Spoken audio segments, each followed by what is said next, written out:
بسم الله الرحمن الرحیم. سلام او احترامات یو رسیږي یو ځل بیا هم تاسو قدرمن لیدونکو ته هیله مند یم تاسو ټول جوړ او روغ اوسئ د روغتیا جامې پر خپل تنو باندې ولرئ.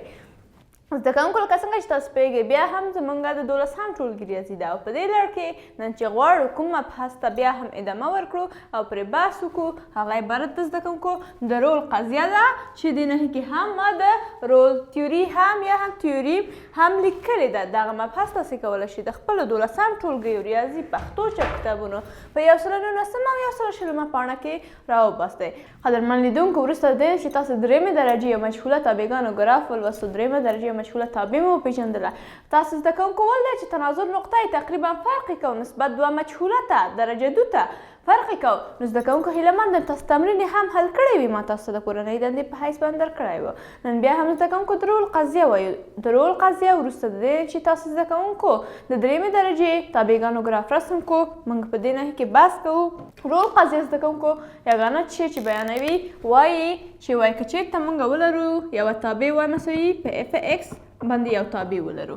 دغه تابع زده کوونکو وایي تقریبا څه شی وي دغه تابع په یو انټروال کې چې ای او بي خلاص انټروال د زده کوونکو وایي په دې انټروال کې څه شی وي متمادي وي.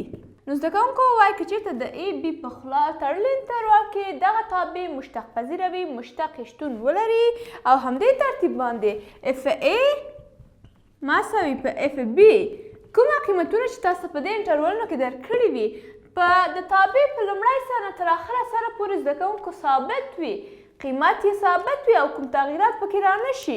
ښایي زده کوونکو لږ تر لږه وایي د اکس صفر په نوم یوه نقطه شتون لري چې په ای بي انټرول کې لومړنی مشتق یې مساوي په صفر ده او چې که چېرته لومړنی مشتق مساوي په صفر شو تابع اکسټریم پاینټ لري.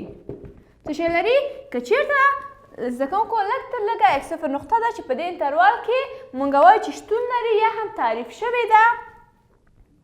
بلې تعریف شوې ده او دغه نقطه زده کوونکو لږ تر لږه د اکس صفر نقطه ده چې په دې انټروال کې شتون لري چې لومړنی مشتق مساوي په صفر کېږي.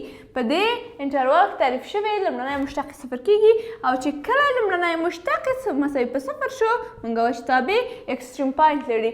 خدای دې وکړي زده کوونکو چې دغه مینیمم ولري که مکزیمم دواړه د اکسټریم پاینټ په شاوخوا او یا هم پارت کې حسابیږي. امکان لري هم اکسټریم پاینټ کې مکزیمم نقطې هم ولري مینیمم هم امکان لري څو دانې مکزیمم ولري څو دانې مینیمم ولري. د هر څه امکانات شته خو په خلاص ډول باندې تاسو ته د قضیې رول یا هم د رول قضیه دغه ډول یو عبارت معنی کوي یا هم تشریح کوي. راځئ زده کوونکو دې نښې کې وګورو څه شی ویلي. بله ستاسو کتاب کې هم د قضیه په همدې ترتیب باندې تشریح شوی وایي که چېرته اف ایکس تابع دې انټروال کې چې درکړی ده ایکس چې د لوی مساوي د ای نه کوچنی مساوي د بي په انټروال کې متمادي او په دې انټروال کې مشتق پذیره وي زده کوونکو د مشتق وړ وي اف ای او اف بي زده کوونکو یعنې په تابع کې دغه قیمت ګذاري د دې انټروال د زده کوونکو د پای نه تر پای پورې کوم تغییرات پکې رامنځته نه شي. نو لږ تر لږ د اکس صفر یو ټکی ده چې په دې انټروال کې شته دی چې لومړنی مشتق یې مساوي په صفر ده او کله چې لومړنی مشتق مساوي په صفر شي اکسټریم پاینټ رامنځته کوي مینیمم او مکزیمم نقطې تاسو ته درښایي یا هم درکوي. د لومړني مثال په لور باندې ځو همدغه عبارت توضیحات او سمبولیک ډول باندې چې کوم ناحیې کې موږ انټرولونه کې درو ښکاره کړ او کومه بیانیات چې دې ناحیې کې ما تاسو ته بیان کړ همدغه په مثال کې کارو چې آیا امکان یې رښتیا هم شته او که نه. زده کوونکو وایي د رول قضیه اف ایکس مساوي کېږي کوساین د ایکس ته. اف ایکس مساوي کېږي کوساین د ایکس ته. اف ایکس مساوي کوساین د ایکس د تابع لپاره په کوم انټروال کې ای بي خلاص انټروال مساوي ده د پای نه تر 15 پایه پورې دې انټروال کې وایي یا هم په دې فاصله کې تاسې تطبیق کړئ. هی کوم انټروال ای بي انټروال مساوي کېږي د پای نه تر 15 پایه پورې په دې فاصله کې تاسې وایي تطبیق کړئ د رول قضیه. زده کوونکو دې نښې کې راځئ مساوي په حال باندې لیکو او مثال حلو. ښایي دې نښې کې لیکم لومړی ای په ځای باندې زده کوونکو دې نښې کې پای راغلی ده ښایي اف پای لیکم اف پای یا هم اف ای مساوي کېږي دې نښې کې اف ای مساوي کېږي دې نښې کې هم دغه انټروال زده کوونکو د ای او بي پر ځای تاسو ته پای هم 15 پای درکړي دي.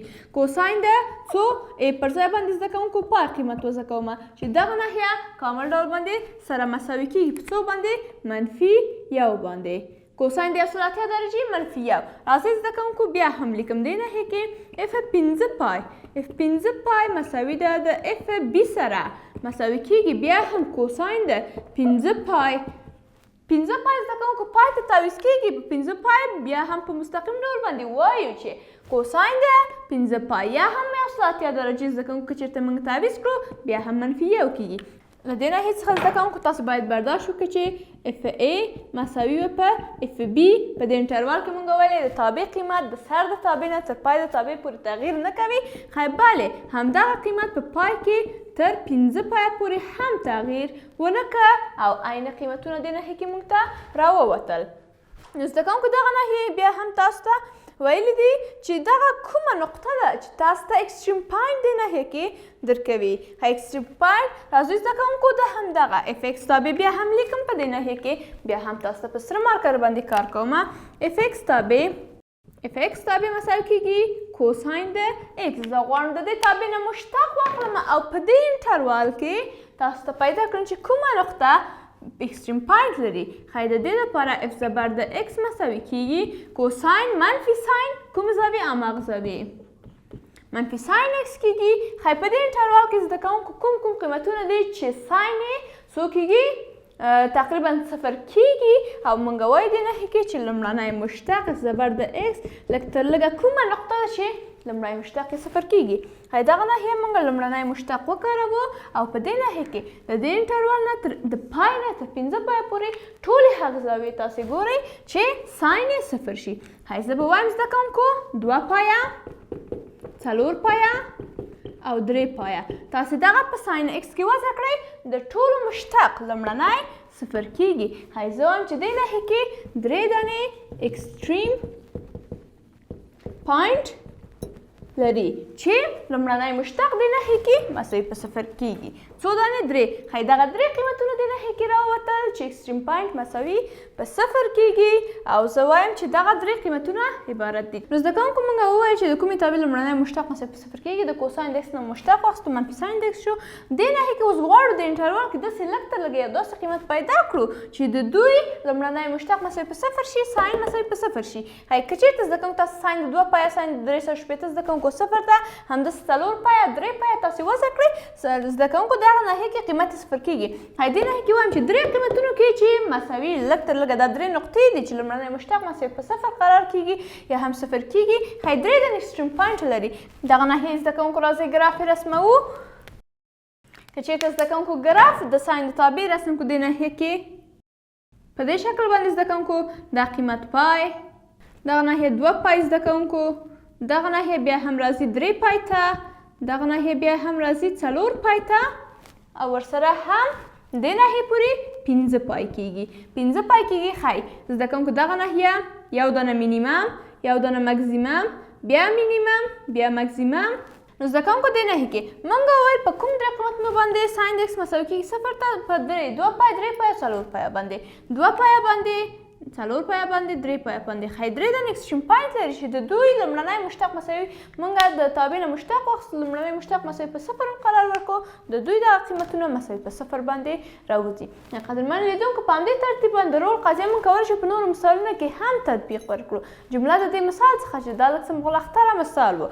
نو هیله مند تاسو په دې مثال باندې پوه شوي اوسئ. نو زده کوونکو دغه ناحیه کې ورځو یو بل مثال پاتې ده چې د تقریبا د رول قضیه بیا هم پکې تطبیق وړ ده. دغه مثال به تاسو په خپل کورونو کې حلوئ د کورنۍ دندې په حیث باندې. باقي نور کوم کارخانګي پوښتنې شی نه لرئ نو زده کوونکو دغه سوال به حل کوئ ماته په کومنټونو کې راستوئ. تر بیا دمه پورې ښې چارې ولرئ. الله پامان. ښه وخت.